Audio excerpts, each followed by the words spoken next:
तो दोस्तों, एक पहल क्लासेस के यूट्यूब प्लेटफॉर्म पर आपका स्वागत है। आज की क्लास में अपन बात करें तो आज की क्लास में अपन सबसे पहले बात करने वाले राजस्थान की जो जनजातियों के बारे में अपन बात कर रहे थे। राजस्थान की जनजातियों के बारे में अपन बात करें तो इससे पहले पिछले वाली क्लास में अपन राजस्थान की जो अन्य जो जनजातियां थी उनके बारे में बात कर चुके थे। अपन भील जनजाति के बारे में आज की क्लास में बात करने वाले हैं। इससे पहले वाली क्लासों में अपन ने ग्रासिया जनजाति के बारे में, सहरिया जनजाति के बारे में, कथोड़ी, कंजर, सांसी, डामोर जो जनजातियां थी उनके बारे में अपन ने बातें की थी। मीणा जनजाति के बारे में भी अपन पिछली क्लास में बात कर रहे थे। आज की क्लास में अपना जो पॉइंट रहने वाला है वो अपन भील जनजाति के बारे में बात करने वाले हैं। भील जनजाति अपन बात करें तो जो भील जो शब्द है वो अपने विलियम जो जेम्स टोड जी हैं उनके अनुसार भील जो शब्द की उत्पत्ति हुई जो अपने भील भील शब्द से हुई। तो जो भील शब्द की जो उत्पत्ति मानी जाती है वो संस्कृत भाषा के भील शब्द से मानी जाती है, जिसका अर्थ होता है तीर कमान। इसके बाद में बात करें तो जो अपने भील जो जनजाति है उसका जो निवास स्थल है, निवास स्थल जो माना जाता है वो अपने उदयपुर में इनका निवास स्थल माना जाता है। उदयपुर की अपन बात करें तो यहाँ पे अपन जब कत्थोड़ी जनजाति के बारे में बात कर रहे थे, जब भी अपन बात कर रहे थे कि भाई कत्थोड़ी अपने मूल रूप से महाराष्ट्र की जनजाति है जो कि खैर के वृक्ष से खत्ता प्राप्त करने के कारण कत्थोड़ी कहलाए। तो कत्थोड़ी जो जनजाति है उसका निवास स्थल भी अपने उदयपुर है। और जो अपने भील जो जनजाति है वो भी अपने उदयपुर में निवास करती है। भील अपने राजस्थान की जो द्वितीय सर्वाधिक जनसंख्या वाली जनजाति है। पहले नंबर पे अपने मीणा जनजाति आती है, मीणा के बाद में भील और भील के बाद में गरासिया। तो ये अपने द्वितीय सर्वाधिक जनसंख्या वाली है, द्वितीय मैक्स पॉपुलेशन रखती है।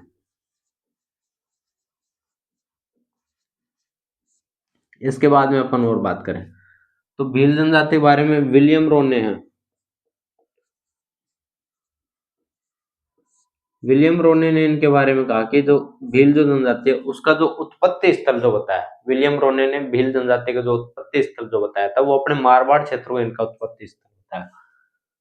इनका मानना था कि मारवाड़ से भीलों की उत्पत्ति हुई है, मारवाड़ से भीलों की उत्पत्ति।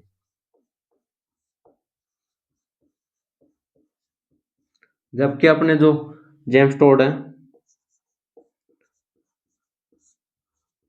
जेम्स टोड ने भीलों को वन पुत्र का, वन पुत्रों की संज्ञा दी। वन पुत्र का ये वनों वनों में रहते हैं, वनों में इनके द्वारा निवास किया जाता है तो इनको वन पुत्र की संज्ञा दी। जेम्स टोड के अनुसार इनको वन पुत्र कहा गया। जबकि विलियम जो रोने थे, विलियम रोने के अनुसार इनकी जो उत्पत्ति स्थल था वो मारवाड़ को बताया। इनकी जो बुक है, इनकी बुक है wild tribes of India.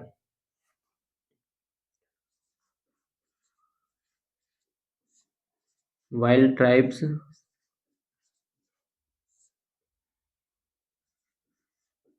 Of India, wild tribes of India में इनको मारवाड़ का से उत्पत्ति इनकी मानी गई। इसके बाद में अब और अपन बात करें तो जो भील जो जनजाति है, भील जनजाति के मेलों के बारे में अपन बात करें, मेलों की अपन बात करें तो भीलों में मुख्यतः दो मेले जो प्रसिद्ध हैं उनके बारे में अपन बात करते हैं। एक के बारे में अपन पहले बात कर चुके हैं, बेणेश्वर मेले के बारे में। बेणेश्वर मेले की बातें अपन जब माघ पूर्णिमा पढ़ रहे थे उस समय अपन बात कर रहे थे कि माघ पूर्णिमा को बेणेश्वर मेला लगता है जो कि अपने नवाटापुरा में लगता है। नवाटापुरा डूंगरपुर में ये मेला लगता है।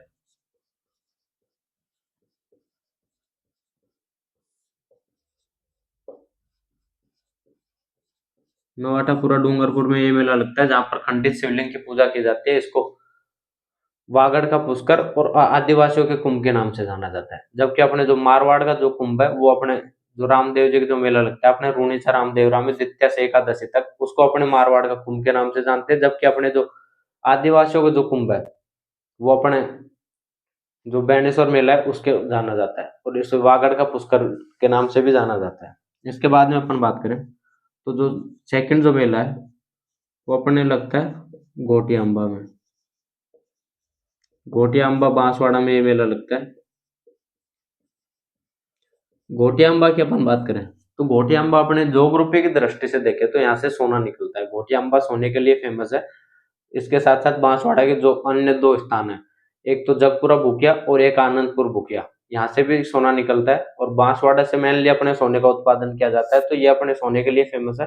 दूसरी बात करें तो घोटिया अंबा में अपने भील जनजाति का एक मेला लगता है।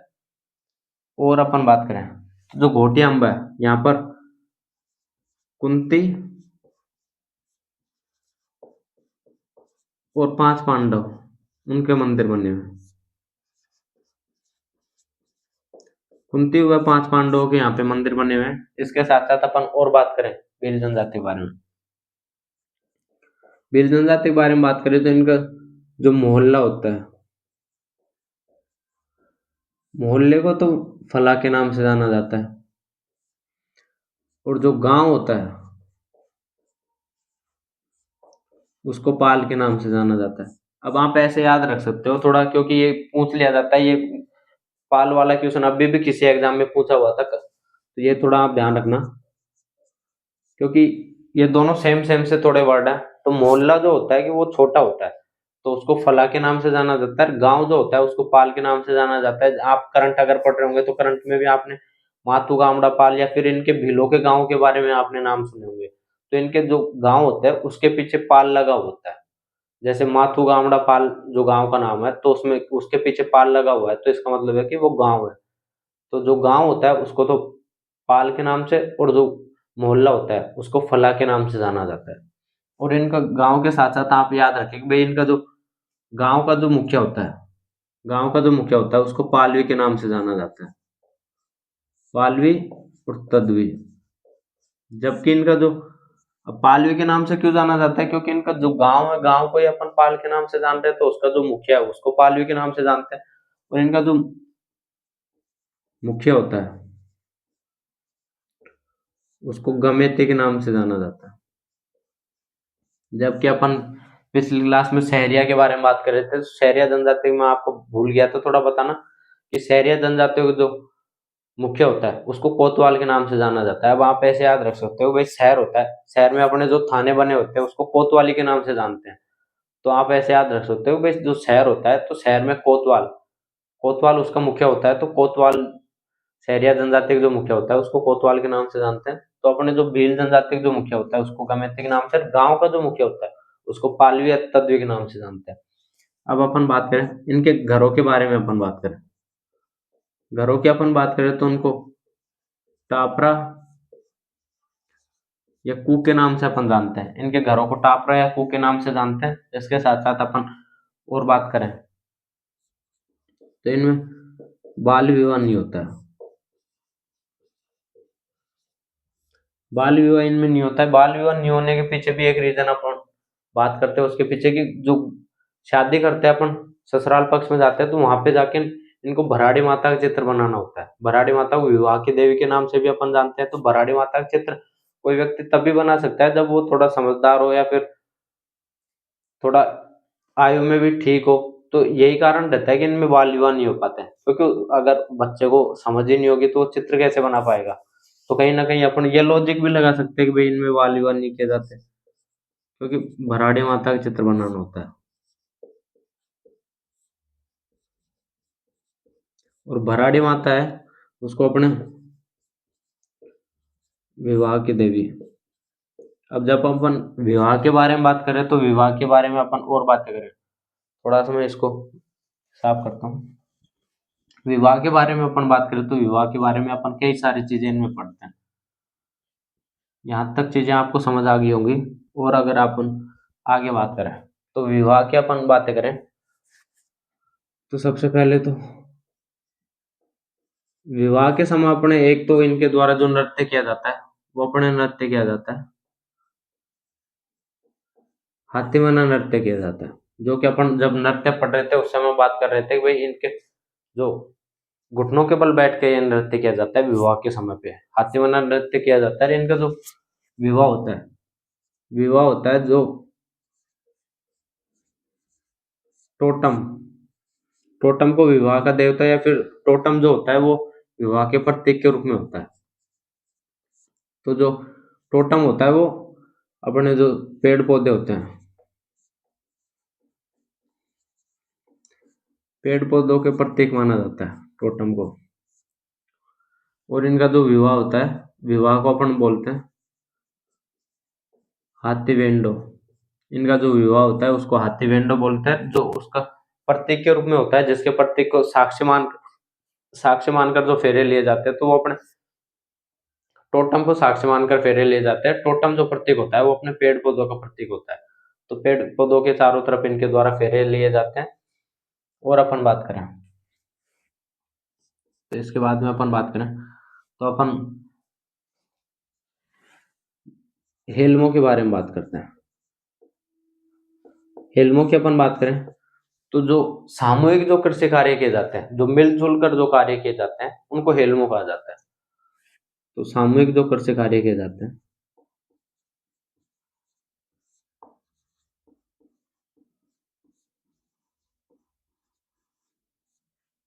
सामूहिक जो कृषि कार्य किए जाते हैं उसको हेलमो कहा जाता है। अब कृषि कार्यों की अपन बात करें तो इनके द्वारा जो कृषि की जाती है वो अपने वालडा कृषि की जाती है। वालडा कृषि की जाती है जिसको अपने झूमिंग कृषि के नाम से भी जानते हैं, जिसको अपने स्थानांतरित कृषि के नाम से भी जानते हैं। स्थानांतरित कृषि, झूमिंग कृषि, वालडा कृषि। वालडा कृषि की बात करें तो वालडा कृषि अपने भील जनजाति के द्वारा दो स्थानों पर की जाती है, एक तो मैदान वाले क्षेत्र में की जाती है और एक पहाड़ी वाले क्षेत्र में की जाती है। तो ये अपने की जाती है एक तो मैदानी क्षेत्र में और एक की जाती है पहाड़ी क्षेत्र में। तो मैदानी क्षेत्र में जो कृषि की जाती है उसको दजिया, और पहाड़ी क्षेत्रों में जो कृषि की जाती है उसको चिमाता कहते हैं। अब आप थोड़ा इन दोनों चीजों में डिफरेंस ऐसे कर सकते हैं कि भाई जो, क्योंकि थोड़ा कंफ्यूजिंग हो जाता है कि भाई मैदानी क्षेत्रों में कौन सी कृषि की जाती है और पहाड़ी क्षेत्रों पे कौन सी कृषि की जाती है। तो मैदानी क्षेत्रों में जो कृषि की जाती है वो तो दजिया कृषि की जाती है। पहाड़ी क्षेत्रों में अपन बात करें तो अपन जनरली जब अपने जो माताओं के बारे में पढ़ते हैं या फिर माताओं के अपन जाते हैं तो उस समय अपन देखते हैं कि जो जनरली जो राजस्थान की जो माताएं हैं, जो लोक देवी हैं, वो कहीं ना कहीं पहाड़ी वाले क्षेत्र में बनी हुई है। पहाड़ी वाले क्षेत्र पे बनी हुई है तो ये इसमें भी कहीं ना कहीं अपने को चिमाता माता वर्ड अपने को देखने को मिल रहा है। तो जो माता चिमाता जो कृषि की जाती है वो अपने पहाड़ी वाले क्षेत्र पे की जाती है, जबकि जो दजिया जो कृषि की जाती है वो अपने मैदानी वाले क्षेत्र में की जाती है। और इनके द्वारा जो सामूहिक जो कृषि कार्य किए जाते हैं उसको अपने हेलमो कहते हैं। इनके द्वारा जो कृषि की जाती है उसको अपने वालरा कहते हैं। वालरा झूमिंग कृषि या स्थानांतरित कृषि। स्थानांतरित कृषि अपने बार बार जो स्थान बदल बदल कर जो कृषि की जाती है उसको स्थानांतरित कृषि कहते हैं। इनके द्वारा क्या होता है कि भाई एक जो पर्टिकुलर कोई स्थान होता है, क्योंकि ये पहले बात तो झुंड में रहते हैं तो सभी लोगों के द्वारा मिलकर कोई स्थान होता है उसको जला दिया जाता है, वहां के पेड़ पौधों को नष्ट कर दिया जाता है और वहां पर 3-4 साल जब तक वो भूमि उर्वर रहता है, उर्वरकता शक्ति उसमें होती है, जब तक वो उपजाऊ बनी रहती है तब तक उसमें कृषि करते हैं। उसके बाद में जैसे ही वो बंजर भूमि में तब्दील होती है तब वो वहां से छोड़कर अन्य स्थान पर चले जाते हैं और वहां जाकर कृषि कार्य करते हैं। तो इसको अपने वालडा कृषि, झूमिंग कृषि या फिर स्थानांतरित कृषि के नाम से जानते हैं। जो अपने झूमिंग कृषि की जाती है वो सर्वाधिक अपने नागालैंड में की जाती है भारत में। तो ये कुछ बातें अपन कर रहे थे। राजस्थान में जो अपने जो कृषि की जाती है वो डूंगरपुर में सर्वाधिक की जाती है। इसके साथ साथ अपन और बातें करें तो अपन और बातें करें भील जनजाति के बारे में अपन बातें कर रहे थे, इनके वस्त्रों के बारे में भी अपन बात करें। तो एक बार अपन थोड़ी और बातें करें तो इनका जो रणघोष है, रणघोष के बारे में बात करें। इनका जो रणघोष है वो फायरे फायरे इनका रणघोष है। मेरे को तो कहीं ना कहीं लगता है कि इनके द्वारा जो अपन कोई भी युद्ध होता है या युद्ध से पहले अपन फायर करने के लिए बोलते हैं, तो ये भी अपने युद्ध से पहले जो रणघोष करते हैं वो फायर फायर इनका रणघोष है। और बात करें तो कोई भील है, कोई सामान्य भील के द्वारा कोई घुड़सवार सैनिक को मार दिया जाता है तो उसको पाखरिया बोलते हैं। जो घुड़सवार जो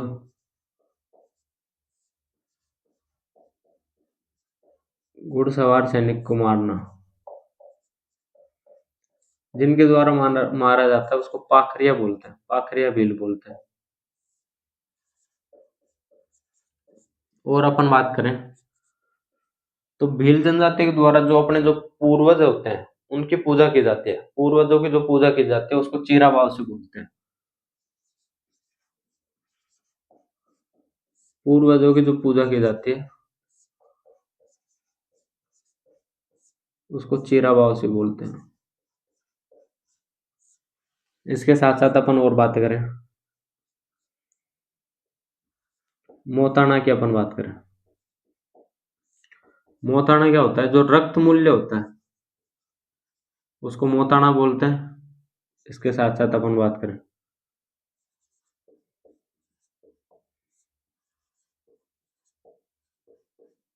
छेड़ा फाड़ना, जो अपने बोलते हैं डिवोर्स, डिवोर्स इनके छेड़ा फाड़ना होता है भाई, किसी महिला के द्वारा भाई जो किसी व्यक्ति को छोड़ दिया जाता है तो या फिर डिवोर्स होता है उसको छेड़ा फाड़ना बोलते हैं।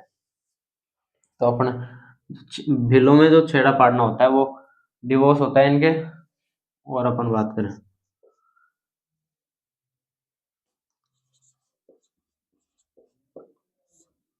झगड़ा की बात करें अपन, जो झगड़ा होता है भाई, कोई भील महिला है उसके द्वारा किसी अन्य, जो उसका पति है जिसके साथ वो जीवन व्यतीत कर रही थी उसको छोड़कर वो किसी और अन्य व्यक्ति के साथ रहने लग जाती है तो उसको झगड़ा प्रथा बोलते हैं इनके।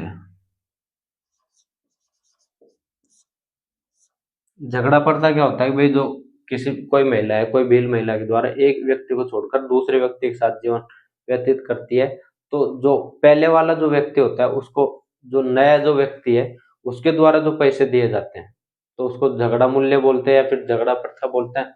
इसको झगड़ा मूल्य भी बोल सकते हैं।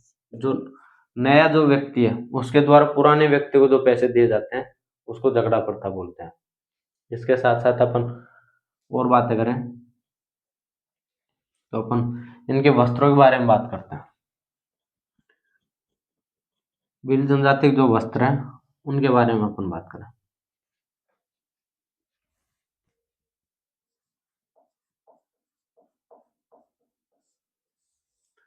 वस्त्रों के बारे में अपन बात करें,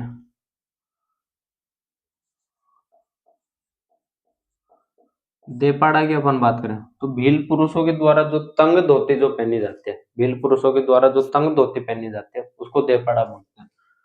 तो भील पुरुषों की जो तंग धोती होती है उसको देपाड़ा बोलते हैं।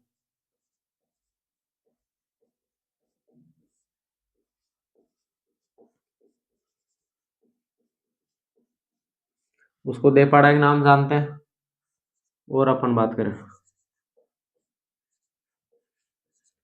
खोएतों की अपन बात करें, जो भील पुरुषों के द्वारा जो कमर में जो वस्त्र पहने जाते हैं, पुरुषों के पुरुषों के द्वारा कमर में जो वस्त्र पहने जाते हैं तो कमर के वस्त्र है। और अपन बात करें खोइतू हो गया, देपाड़ा हो गया, सिंदूरी की अपन बात करें,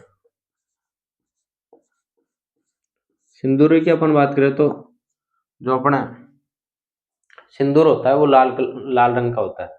तो जो भील महिला के द्वारा जो लाल रंग की जो साड़ी पहनी जाती है उसको बोलते हैं सिंदूरी, विवाह के समय जो पहनी जाती है।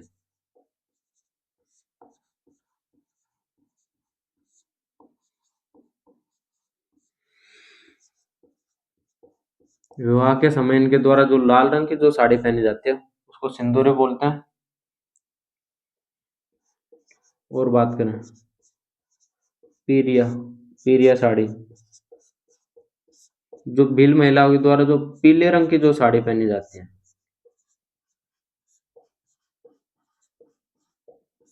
पीले रंग की जो साड़ी पहनी जाती है उसको पीरिया बोलते हैं। और अपन बात करें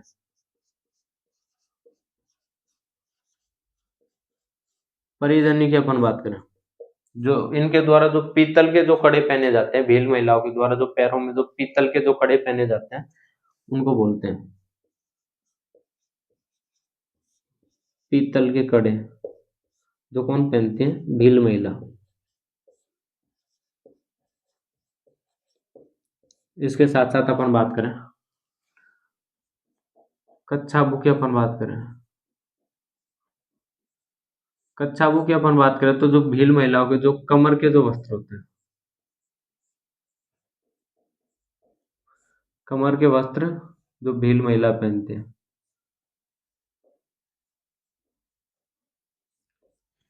कच्छाबू और खोएतू, ये दोनों क्वेश्चन कच्छाबू किसी न किसी एग्जाम में पूछा हुआ है, तो इसके बारे में आप थोड़ा ध्यान रखना कि इनके वस्त्रों के बारे में पूछ लिया जाता है।